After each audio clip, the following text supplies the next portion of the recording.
Hello and welcome to SEO is Not That Hard. I'm your host, Ed Dawson, the founder of keywordspeopleuse.com, the solution to finding the questions people ask online. In today's episode, I'm going to cover part 8, the final part in our series covering the Google Quality Rater Guidelines, a summary of what we've learned and key takeaways. So, in the previous 7 episodes, we've been covering the Google Quality Rater Guidelines and what the key considerations needed to be taken into account by raters when rating a page in quite some depth. Today, I just wanted to do a brief summary of what we've learned from this deep dive and what the key takeaways are from the guidelines. While we've been looking at these guidelines, what I've been concentrating on is the parts of the guidelines that cover on how page raters should rate the quality of individual pages and websites. I've not looked into further sections which cover intent, search intent, and how Google's results match certain intents, because that's really where Google's testing whether its results and the sites it brings up match each other, and that's not really what we're trying to cover when we're looking at quality rating. We've really been trying to look at what determines whether your page is high quality or not. Intent from search results is a slightly different thing. We might look at it another time, but it's not what we've covered in this deep dive. So if you download the guidelines and read them yourself, which I really strongly suggest that you do, you will find these other sections.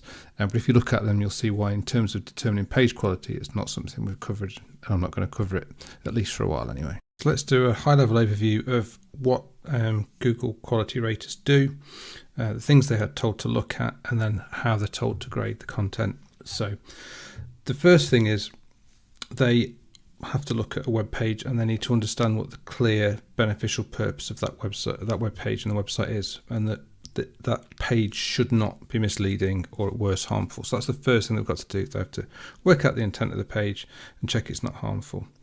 They also then have to consider whether a page is in the your money or your life, the YMYL topic. If it is, that's ones like banks, health, shopping sites, all ones where there's transactional. These are held to a much higher standard than other sites. So you need to identify what your site, the topic of your site is, and whether it's a YMYL one. If it is, then you're going to have to work to a higher standard than otherwise. The raters then are told to identify on the page what is main content, supplemental content, and what's ads. Main content is the most important part. That's where the actual where the bulk of the page is. That's where you should be sort of serving the purpose of the page. That's your main content.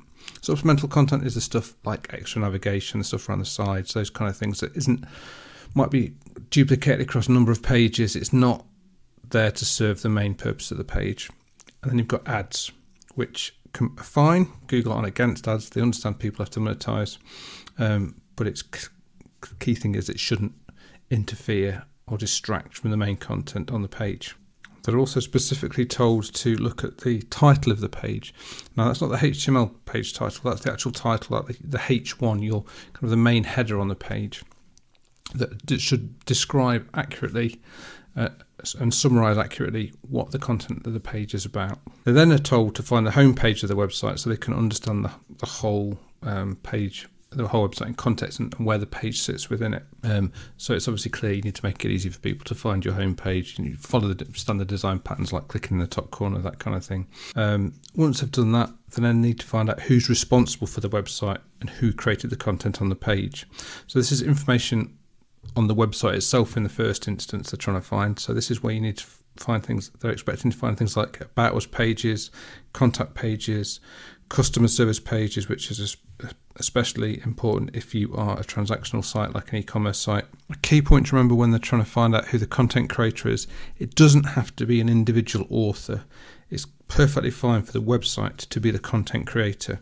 So you don't have to put author bios on all your content on every page if it doesn't make sense to. You go to a government website, which are hugely authoritative sites, they don't have authors defined for all their content. The website itself is the content owner and the content creator, so that's perfectly fine. But you've got to have information on who the website is. You need that about us page, the contact page, terms of services pages that sort of give trust. After they've determined these things, the rater's then told to think about what the type of website is and the type of topic that's being talked about. So small hobby websites, for example, are going to have different expectations of them than compared to big corporate sites. And transactional versus non-transactional sites are going to have very different expectations met. So at this point, the rater's still trying to determine, what the page is, what the site is, who the content creators are, and where it all sits in terms of what they should be expecting for the type of site that it is. The next step is then for the rater to consider the quality of the main content and how well it achieves the purpose that they've determined the page is trying to meet.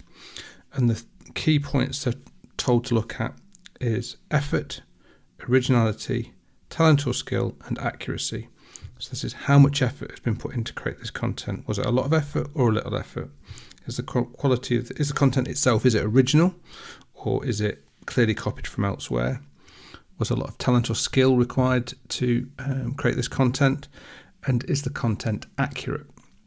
Now, you don't have to meet all of them, because it depends on what kind of page it is. So if you're just like, let's say, a dancer demonstrating dance moves and you've got a huge amount of talent, then obviously, that is hard to say. There's no accuracy in that level there necessarily, because it's someone demonstrating their talent. Whereas something that's clearly about talking about historical events and trying to put them all in context, and accuracy is going to be really key in that one. The next step is then for the rater to look for external reputation information about the website and the owners, the website and the content creators, and see how third parties view them. So this could be review sites, it could be other sites talking about this site, linking to them and seeing the things they're saying about them, trying to find out whether they have a positive, a neutral or a negative sort of third party view of them. Because that kind of like that third party reputation, it's hard for the site to create itself. Obviously, because if you read the things the site says about itself on its own site, you have to take that with a bit of pinch of salt. You have to sort of go and verify that these things are true, verify what the people say, see what the reputation is like. And then finally, when they've taken all this information in about the page, the site, the content creators, the website owners, the third party, the main content, all these things, they then have to determine what level of expertise, experience, authority and trust, EEAT, the site has, based on all the information that's been gathered. So with EEAT, the core topics of that are experience. What extent does the content creator have the necessary first-hand or life experience for the topic? Expertise. Consider the extent to which the content creator has the necessary knowledge or skill for the topic. Consider the extent to which the content creator or the website is known as a go-to source for the topic. And finally, trust. How trustworthy is the website and the content creator on this topic? Because without trust, all the others are basically worth nothing. So now with all these things that they've been told to look at, all the sort of page components and off-page components and the criteria they're told to look at, they now have to rate the page as either lowest quality, low quality, medium quality, high quality, or highest quality. And then briefly, I'll just go through what each one of them is defined as, so you can sort of, if you're listening to this, think, does my page meet any of these criteria? It's quite an interesting one to go through. So we'll look at lowest first.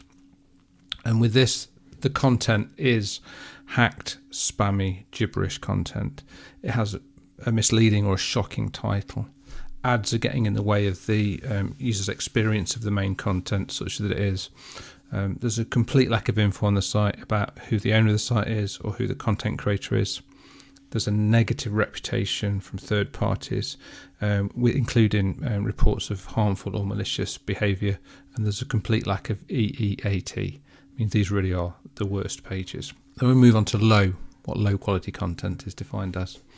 And that's where there is actually a beneficial or non-harmful purpose, but there's little to no potential to cause harm, and any topic can be graded as low quality. So, it's not that the specific types of content are exempt from being low quality. Obviously, anything could be low quality. The main content has been created without adequate effort, originality, talent or skill necessary to achieve the purpose of the page in a satisfactory way. The page title might be slightly misleading or show over-exaggeration, and ads or the supplementary content might have a significant distraction from the main content, so ads are getting in the way there. There's an unsatisfactory amount of info on the content creator. or the owner of the website. There's a mildly negative reputation about the website or the content creator on third-party sites, and there's inadequate levels of EEAT for the purpose of the page. So that's the basic definition of a low quality page, and if you've got anything that meets those definitions on your sites, then there's definitely things there that you could look to improve on. Okay, so now we're at medium quality content, and this is what Google says in the guidelines is what most content on the online is. So let's cover what they say about it. So this is where there's a beneficial or non-harmful purpose of the page. The page isn't expected to cause harm. Any page on any topic on any site could be qualified as medium, so there's no particular topics that can't raise as high as medium or can't fall below medium. A medium quality page title will summarise the page. There's nothing misleading on it.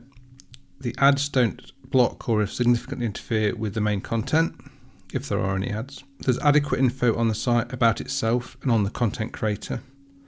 There's adequate effort, originality, talent or skill has been demonstrated in the main content, just adequate. And then its external reputation info is neutral. It's neither overly positive or overly negative, and it has adequate EEAT.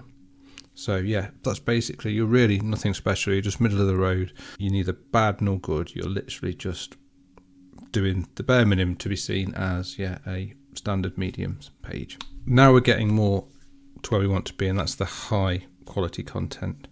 So it's defined as it's beneficial or non-harmful and will not cause harm.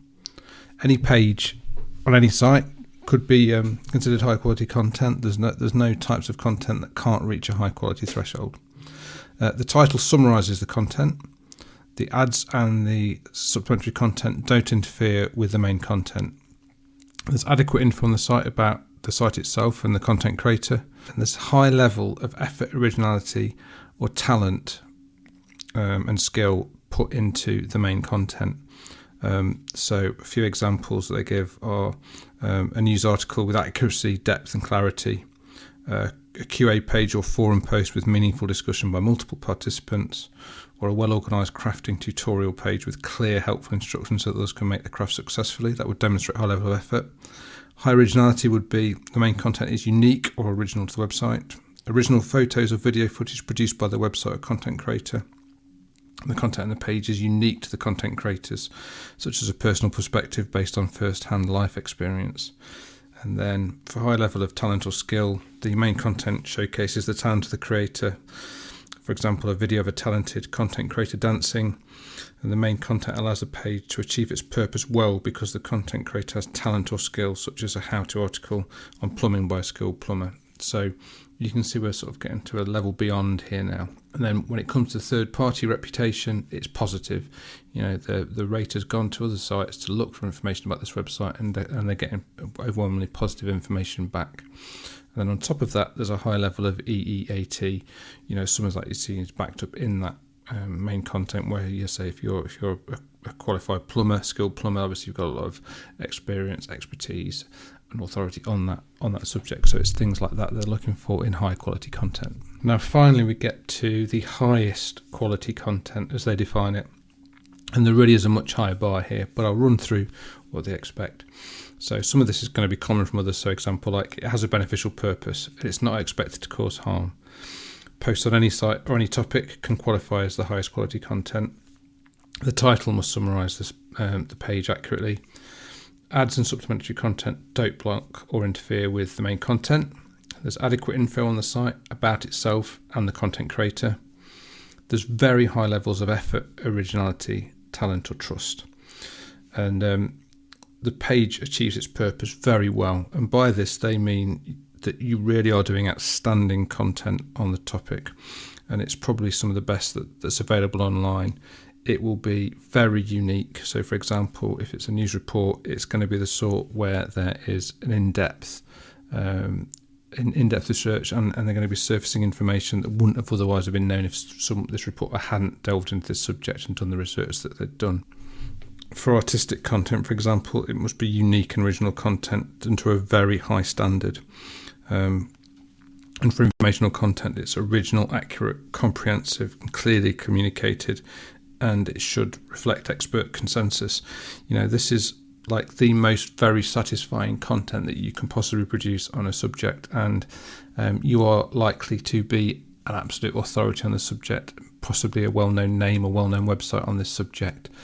You're really kind of at the pinnacle of your topic to get this kind of level. You'll have a very positive reputation about the website and the content creator on other third-party sites, and there'll be very high levels of EEAT for the purpose of the page. So like I said, you're going to be you're going to be very well known in this subject. It's going to be, you're like to be a very much a subject expert that's known. So yeah, it's definitely a much higher barrier than the other types to get to, but it's not to say it's impossible, and it depends very much on your niche. You don't have to have a PhD in whatever the subject is to get there, but it's really about being known and demonstrating you're well known, and demonstrating content that really can't be found elsewhere, and producing that kind of level of content to get to that incredibly most highest level. And hopefully with that summary, you can see the types of things and the types of levels Google is wanting websites to get to meet the different quality ratings. And you might have been thinking there and running it through your own sites and some of your own content, and seeing where you think you might actually meet or not meet some of those, and where you might land your pages if you were to really honestly rate them based on those guidelines. But there are several tips and takeaways that we can take from this. And these are the ones that I've drawn through the process of going through all these. So here we go. So first of all, don't be malicious or deceitful. If you get caught out doing that, you're going to be in trouble. Make sure your pages have great titles. The title of the page is mentioned multiple times, so you need a descriptive and accurate title that summarises the page. Nothing sensational, nothing misleading. Make sure your main content is accurate. Accuracy comes up a lot. And that you've put in the appropriate level of effort, originality, talent or skill that you need to meet the purpose of your page. You can't half-arse it, but it has to be at the right level to meet the purpose that you're after. Aim to be original if you can. You want to be the original source. So whenever you're trying to get across in your content, try not to just be another site saying the same thing on the same topic as everybody else's. Don't be another just Me Too site. You've really got to try and stand out from the crowd. Wherever possible, use unique original content such as photo and video that you've created yourself if you can, rather than using stock imagery, especially the higher up the levels you get in, the more and more they want an original sourced stuff rather than stuff that can be found easily elsewhere. When it comes to EEAT, trust is the biggest part of that signal. So you need to work on providing as much trust information as you can. When it comes to pages that you really must have on your site and that come up again and again in these guidelines, there's some common ones like having an About Us page, having a Contact Us page. If you're in the YMYL arenas, you really need customer service pages, refund pages, returns pages, all those kind of extra levels that you need so that people can quickly and easily get a grasp of who owns this site, who's created the content. How do I get in touch with them if I need to? If there's problems, what do I do? What processes do I have to follow? Those things are really, really important. You've got to have them on your site. Wherever possible, you've got to demonstrate your real life experience where you can, and any kind of real sort of qualifications and why you're an expert in something. What that classifying those two EEs in the EEAT is really important that you show them, and where possible on third-party sites. So there's ways of it being authenticated, essentially. Things like if you've got awards, there's the awards get mentioned a lot in these guidelines, that third-party awards can be a trust signal that a site is an authority in its area. So things like that, really, really important. Accuracy is really important. Got to make sure your content is accurate. Nothing destroys EEAT faster than inaccurate or misleading information. That destroys trust. So, again, if you're using any kind of AI, make sure you fact check it. If you're using other writers, make sure you fact check them. It's really important that you're accurate. Now, ads. It's not a bad thing to have ads. They say multiple times that having ads in itself is not a bad thing, and they understand people have to monetize. But don't let ads get in the way of your content, and don't try to trick people into clicking on ads at all. If they determine you're trying to get people to click on an ad and thinking it's the next, that next means go to the next bit of content, then that is bad. Any kind of interstitial pages that make it hard for people to not carry on to the main content, also bad. So yeah, be very careful with your ads. Pay attention to error pages, such as your 404 pages. Make sure they help people realise there's a problem and guide them back to where they want to be. So it's not a problem to have error pages, but they've got to be useful and they've got to help people and they've got to be clear what's going on. The worst thing is handling errors in a way where it's not clear something bad's happened. That's really a sign of low quality. Make sure to test your site regularly. Check your content works. Do videos load? Do images load? Does any interactive content work? Does your shopping basket work? Just make sure that things aren't broken and that they work, because any part broken and not fixed quickly is not a good signal. Remember that the website itself can be the content creator. This is a key thing. I've seen so many people looking at EEAT and thinking, I'll put an author bio in and that'll sort it all out. And that doesn't. It is quite normal for the website itself to be the content creator and not have a named author.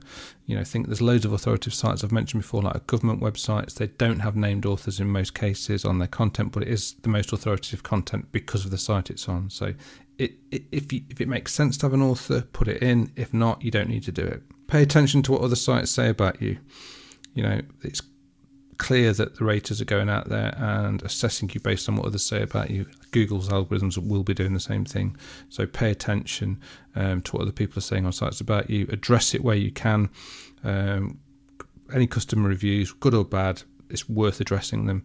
And look for negative reviews in particular, because they can actually help you improve. Because if you're getting consistent negative reviews for about a certain aspect of your site or your content, that's something where you're deficient, and it's showing you where to improve your site in the first instance, and then go and address those negative issues on those sites afterwards. So that's my high level overview of the quality rater process and key takeaways from it.